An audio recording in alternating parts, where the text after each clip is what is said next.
नमस्ते मुलांनो. नमस्ते. सांकेतिक भाषेच्या पुढील प्रश्नामध्ये तुमचं पुन्हा एकदा स्वागत आहे. हा सुद्धा अतिशय सोपा प्रश्न आहे.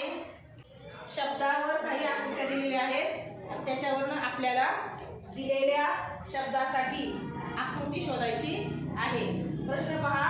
एका सांकेतिक भाषेत समर अशा प्रकारे, वसन अशा प्रकारे, पवन अशा प्रकारे लिहितात, तर पसर शब्द कसा लिहावा? त्यासाठी पहिल्यांदा ह्या आपल्याला आकृत्या डिसेंट्रलाइज करायच्या. डिसेंट्रलाइज म्हणजे वेगवेगळ्या करायच्या. सेंट्रलाइज करायच्या म्हणजे एकत्रित आणायच्या.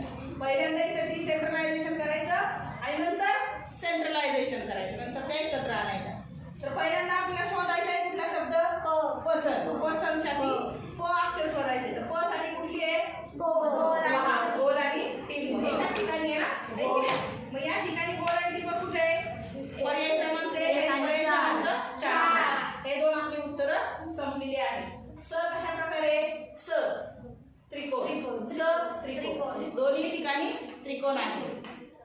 याच्यानंतर त्रिकोण कुठे आहे? इथेच आहे. आणि न साठी काय आहे? न रंगवलेला स्टार. म्हणजे आपलं उत्तर आहे पर्याय क्रमांक 4 आणि आपण चौथा गोल रंगवायचा आहे.